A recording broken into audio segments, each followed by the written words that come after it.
Hello. Hello. Can you guys hear us? I hope the microphone is going okay.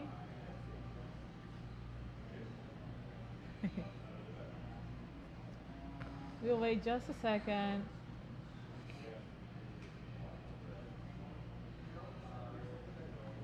We scheduled this event for the 1 p.m. Central Time Zone. We are currently in Kansas City at the shop.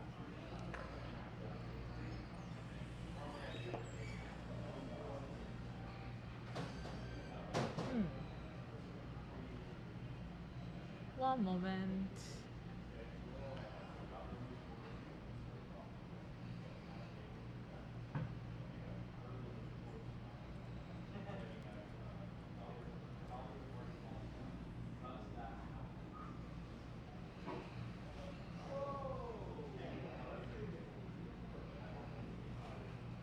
Slow connection. So here we All are, right. starting at 1 o'clock. Today is the second Facebook Live event that we are having. Thank you for joining. We are thinking about talking. We'd like to talk about the origins of the Sword World. Many of you might know already, but some of you might not know. So we thought that it's gonna be a fun topic to talk about. Yeah, so Sword World came about in 1989, or was originally published in 1989, but a lot of people may not know exactly where it came from. Hello, everybody. Hopefully, you all can hear us all right. Hopefully, the sound's coming through pretty well. We mentioned earlier we're located here in our store in Kansas City, Missouri. But as for the origin of Sword World, it's actually pretty interesting because it is created by a group of people that were playing Dungeons and Dragons originally, actually. So it was a group of college students that got together and they called themselves Group Syntax. So they started playing at their college and they started a D&D campaign that they were playing regularly. And one of those players, Mizuno-san, would regularly start writing down like what their adventures entailed. So he'd be writing about what they were doing, and he would, hello everybody, he'd be writing up in a narrative way, what the group was performing. So in a lot of ways, it was like the first original like recorded campaign and replay, because he started sending in each of their sessions to a magazine called Comptic, which was a computer magazine located in Japan at the time. And it became like kind of a recurring article where they would detail what they had done in their sessions in that time period. And it was written in a very, again, narrative way. So it didn't really talk about the rules or like, they rolled for this or they rolled for that. It was very much like this character went and did this, and was written more like a story than like a literal description of how the game went. And it became so popular that Mizuno-san was asked to write it up in a book. Many people probably are familiar with that narrative campaign. It became Record of Lotus War, as it was known while it was being played, and then that's what the book became. It was one of the early really successful, like what they call light novels or bunko style novel. There were other ones before that were really successful, but it was one of the ones that really popularized the format. People really fell in love with the story of the Record of Lotus War. But what was interesting about it is the players, again, Group Syntax, those college students were like, we really want to share this with everybody. We love our D&D campaign, and we would love everybody to play role-playing games and love D&D the way we love D&D. So they went to the rights holders of D&D in the United States, and they're like, can we put Dungeons and Dragons on the Record of Lotus War when it's published? And they were told no. They were said, do not use the name, do not reference Dungeons and Dragons. We don't care how popular your story is, we don't want you to use the name. And so they were kind of put in a tough spot, because they were like, well, we want people to know it's Dungeons and Dragons, and we want to be able to publish this novel, which again became a best-selling novel. And so they were approached by Katakawa, who's the book publisher that was helping them with the Record of Lotus War. And this is the way my understanding of the story and our understanding of the story, is that they were asked, it's like, well, why don't you just make your own RPG? And they went, oh, yeah, we should totally do that. And so they got together and they came up with the rules. Yasuda-san came up with the original rules for Sword World. And that it used the world of Record of Lodoss War, but was an entirely new system, which was a 2D6 system that really was meant to capture that Western fantasy RPG feeling, but with a very Japanese, like game design, very Japanese approach to it. And from there, they published Sword World, which became obviously very popular, and starting from 1989 all the way to today, it has been the premier like fantasy RPG in Japan. So we just find it like a really fascinating story, hearing about like how it was a novel, before that, how it was a series of articles in a computer magazine, not even like a fantasy or story-driven magazine. It was literally just a computer magazine, and then became a novel. It became an anime in the early '90s, a series of OVAs. And those became super popular, and all that kind of drove the success of Sword World, which is why it's so cool to be able to bring it to English now, and for us to be able to like localize it and work on it. So we just kind of wanted to tell that story and kind of share it because a lot of people may not have heard it or may not be familiar with like the origins of the game, the origins of the system. But yeah, we're here to answer any questions that you all might have about those origins. We're here to kind of talk with you all. So. Yeah, I know, right? Like, yeah, TSR had a lot of issues back in that time period. I'm responding to Gerald here. I apologize if I mispronounce any names while I'm going through the chat. I'll try and avoid anything there. But yeah, like TSR, I think to this day regrets it because they had been in Japan again because those players were playing D&D in Japan, and it became fairly popular. I think. But the early accounts were it sold like over 100,000 copies early on in its production in Japan. And then after that, it just like died out. Like AD&D didn't do nearly as well. And then by then Sword World became like the de facto RPG. So like even to this day, like WotC is like dealing with the aftermath of it. Cause even now in like 5 and 5th edition and edition 5.5, like D&D still is not popular in Japan compared with like Sword World and even like Call of Cthulhu, which is also from the West. So, yeah, I think TSR felt a little silly about it pretty early on. So. Yeah, shortly after the Sword War announced, and then I forgot the name of the publisher at the time who were carrying the D&D, but they needed to close their business. And then I think next one is Hobby Japan that picked it up, and then it's still going, but it is.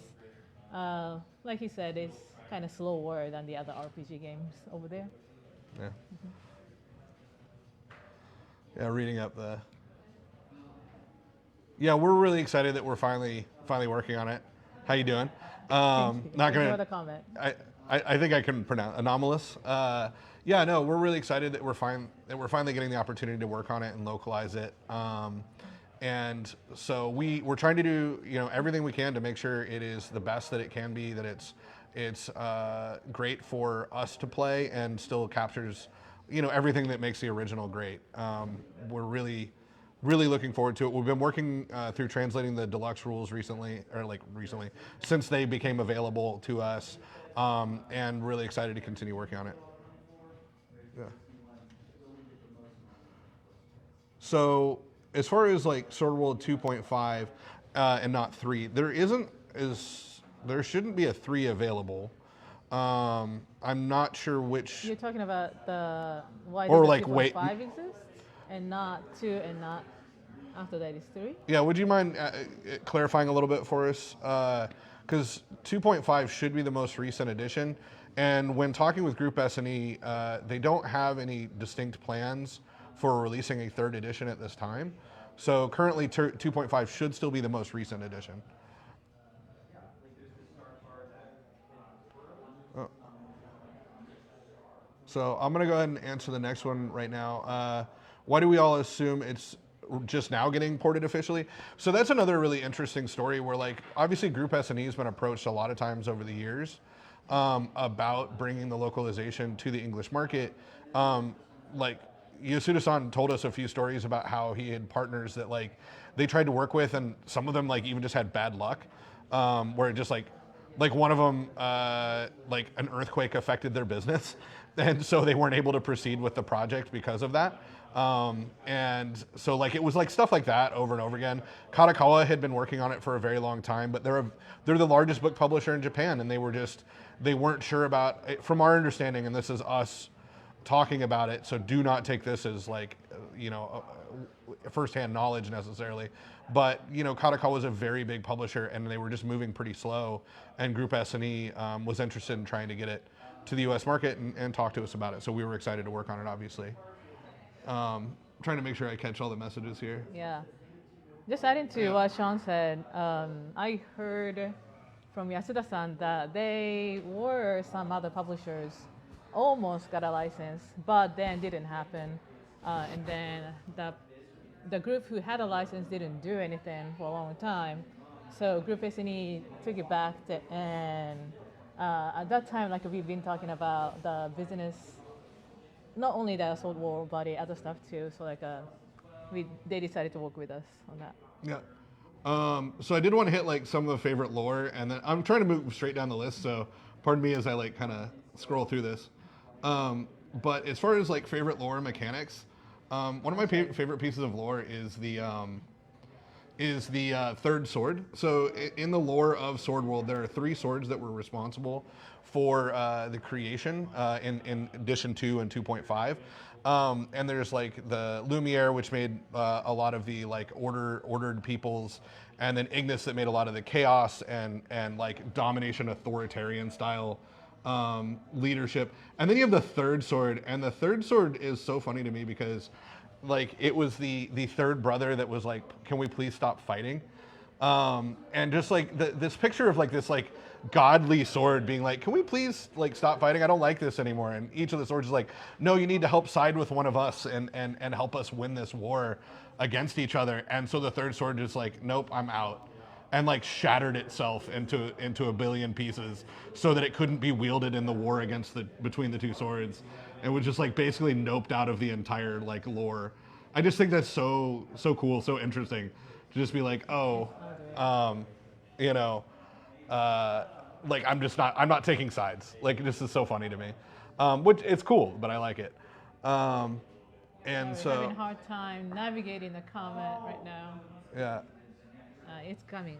Yeah, keep going. Yeah, back. and so why does it keep scrolling the other way? Sorry. So Sword World, why is it? It is the most popular RPG in Japan outside of Call of Cthulhu, but it is the most popular fantasy one and RPG. So Sword World is the oldest RPG from Japan and the most popular fantasy RPG, and we're just talking about like how to bring it to the U.S. Justin, I'm also excited that it was a happy mistake as far as like TSR not wanting to work on the project, because it's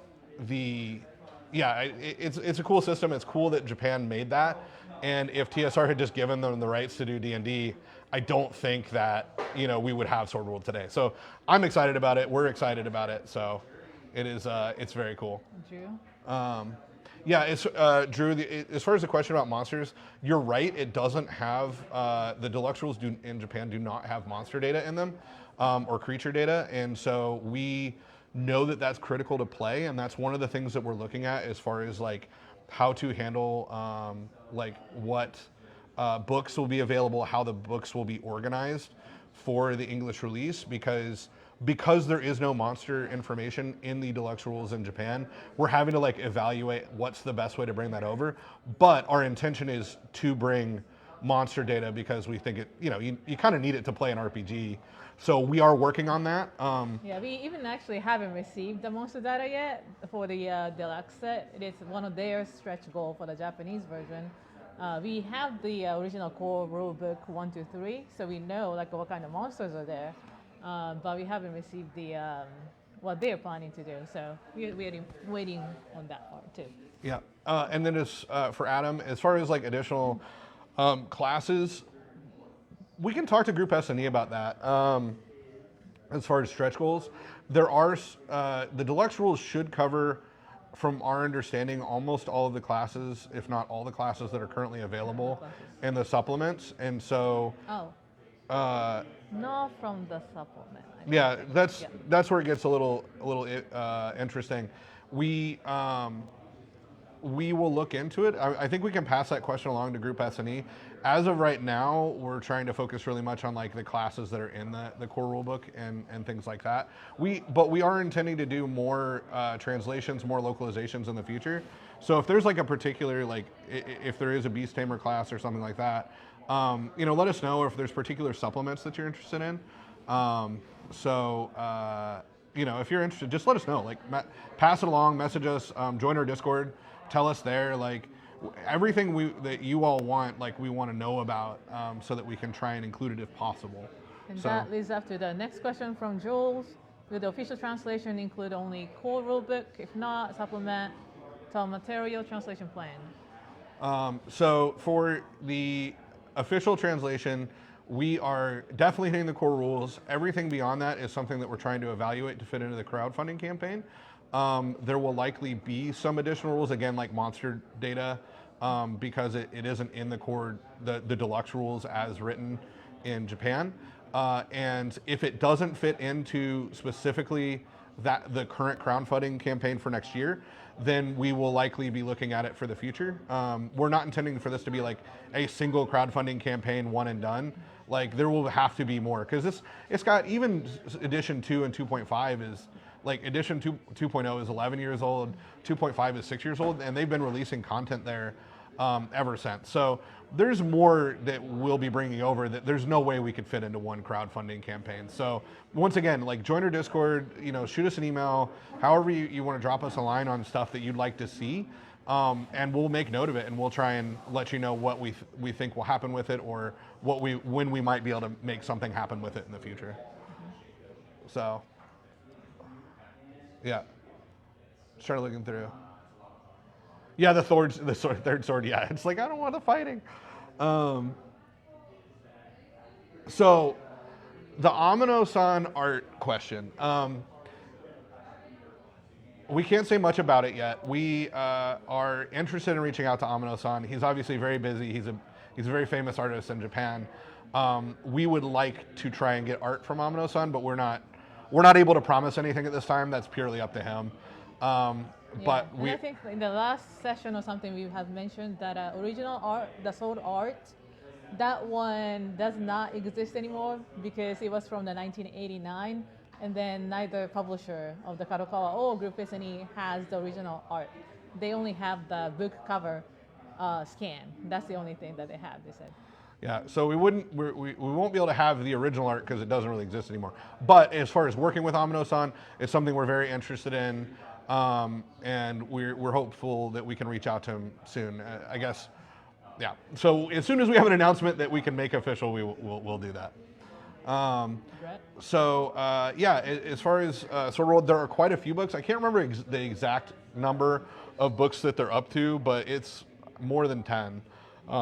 And so as far as what we're planning to bring over, as much as we're able to in the time frame, they're still writing more right now. Like 2.5 is still a live system, so like a live edition. So we're going to be trying to theoretically catch up to them. That might be really challenging, which is where like having people tell us like what they want out of the rules from Japan would be really, really helpful.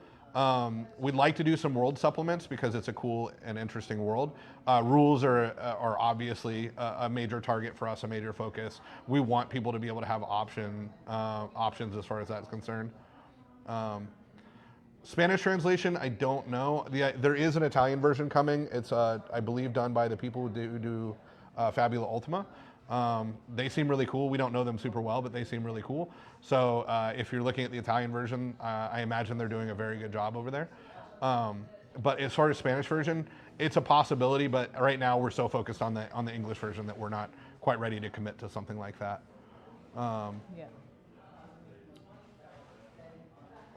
Concerning supplements that compile, I'm having a little trouble reading this one from Drew here. Oh, come on. I think it's going to be down. Yeah, it keeps skipping around every time I touch the screen. It is hard to check on a comment with a phone. Yeah, we're going to have to figure out another way to check comments as we go. You think you'd be able to pull it up on your computer? No, I already did, but it is not helping either. Okay. Our apologies, technical difficulties. We're learning. This is our second time. Oh my gosh, keep skipping around every time. Yeah, when we trying to scroll it, and then it always go back to the like a top one for some reason. Yeah, it keeps going all the way to the top. Depending on the touch, so it needs to be the perfect Some touch. doesn't compile. Those still being considered despite one of their big. I can't say much about the, Drew, as far as the supplements that compile large amounts of data, like, that's the sort of thing that, like, again, pass along information like that. We'll take a note of this, of your comment. One of the things that we're really doing through this localization is we're trying to sift through a lot of the supplements and rules that exist in Japan, because frankly, it's not going to be a one-to-one translation. It's not going to be like a strict word-for-word translation of the thing that is in Japan, because of the way that it is made and distributed over there, and the way that the rules are compiled, kind of like you're mentioning there. So we don't want to turn it into just duplicating the same information if it's in multiple places, because of the long tail release schedule that they have, like what you're talking about there, where they've like kind of compiled it, released some stuff, and then compiled it. We want to try and produce it efficiently so that people can have access to it here without having to, like, make or buy too many things. What that looks like exactly, like, provide feedback on your thoughts, and we would love to hear it so that we know. As far as like working with us to cover or review it, again, reach out on Discord. Like, we have a ticketing system there, or shoot us an email.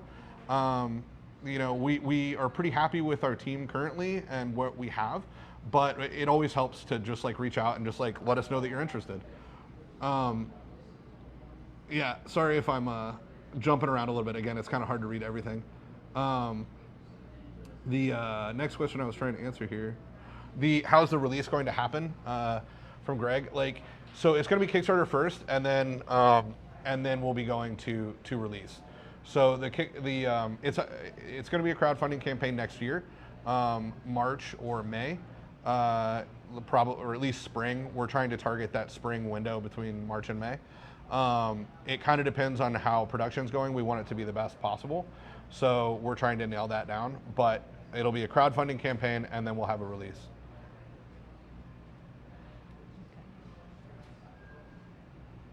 Sorry, we're trying to keep scrolling. Yeah, keep going, because that's the Amino question. As far as the translation of replays, I don't know yet on that one either. That would be another one, like, if there's ones you're interested in, again, pass it along to us. Open a ticket, shoot us an email. I think Group S&E would love to have their work translated. Like, I think they would love to have some of the replays translated. It's just knowing which ones. And in particular, we really want to, like, nail the rules and everything else first.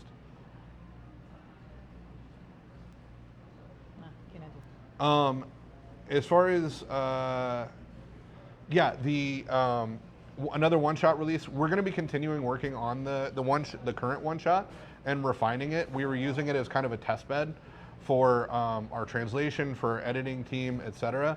It was very rushed, so we apologize for that, because we were trying to put it together very quickly in order to have something to share at Gen Con, because Gen Con is such a huge place for a lot of people to see what we were working on.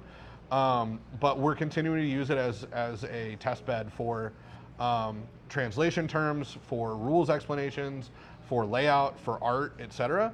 So there will be a revision of that one shot. There will probably be it's likely there will be other one shots in the future. And then as far as beyond the beginner rules, I don't know how many more rules will be until the core rule book. So if there's particular rules, again, that you think should be in a one-shot, like, pass that along so that we can try and include it in any future revisions or any future versions of that. Thanks for the tip on the comment, Justin. Yeah, thanks for the tip. Yeah, I could open it up the video. Yeah. So, let's see. So crowdfunding, yep. Scroll down. Oh, I can't read it when it's scrolling that fast. Yeah. Modifies. Trying to make sure we caught as many questions as possible. Amino, yep. Yeah. Replies. Yeah, 3 core rule books, yeah. Our own bubble world is an interesting one too. Bubble worlds are really cool. So for people that aren't maybe familiar with what a bubble world is, um, Sword World typically takes place or it takes place in Raxia, which is a particular world that Group S&E created and are writing their adventures and lore for. Bubble worlds are their explicit, like, alternate versions of the game. Like, and it's not necessarily new rules, but like new, like D&D would kind of treat them like planes, but they're not really meant to be crossed in that way. They're kind of like just alternate settings is the best way to put it, probably. So bubble worlds are really cool. We would maybe be interested in doing one in the future, and in particular, like we are interested in seeing opportunities for these Sword World rules to be used in other bubble worlds. So if people are interested in a particular bubble world or something they'd like to see a bubble world that could exist, again, pass it along. Like, that's what we're really excited about.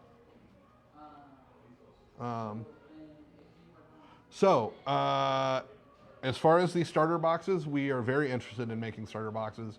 We know that they're great for a great entry point for joining an RPG system. I think we mentioned, like, we actually have a game store that's like our where we have worked in the industry. That's where we got our start, and so we're very familiar with like starter box methods and things for people to use to get into the game. So we certainly want to try and bring those over. We've been working through those as well to see which ones really fit well for like a good way to enter into the Sword World system. And so we're working on that as well. Again, if you have played one or if you're very familiar with one that you really like, pass it along. We're currently looking at the starter set and a couple of the others to see how easy it would be to either bring them into a crowdfunding campaign or what a release would look like for that. Yeah, we forgot to bring the the starter set as an Yeah, we meant to bring item some again. stuff to show like examples Yeah. of, but we left them at home today. Yeah. So yes, we are interested in starter boxes. Yeah. Will there be another one shot? Yeah, we went through that, I think. Yes,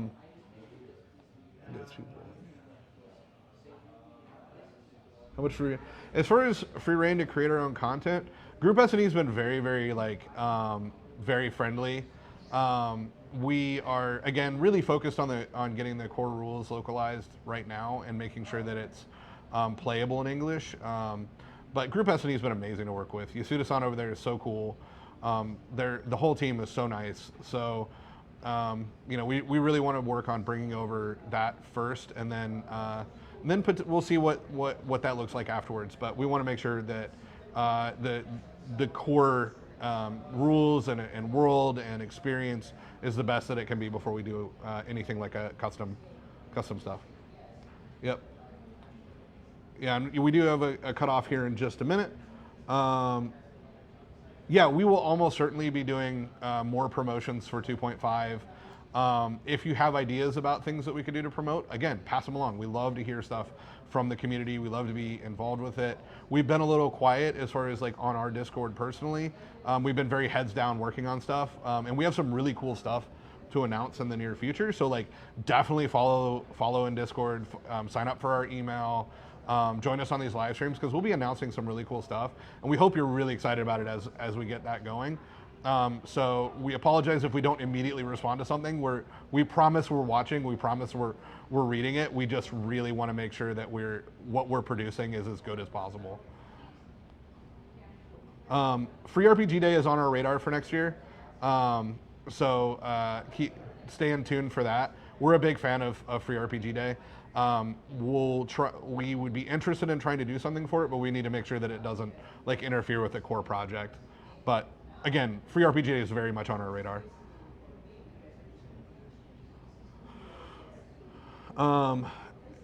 We kind of talked a little bit about the core rulebook supplements. That's something we're evaluating. We want to make sure that the core rulebook and the rules are in there, and then supplements as they make sense. We're trying to determine how well they'll fit in. Yep. Yeah, definitely. And any questions you want answered or anything you want us to talk about in the future, like again, join us on Discord, submit a ticket. If you don't use Discord, you don't like Discord, that's fine. Like, shoot us an email. We have a contact form on the website. So definitely, like, shoot us a message.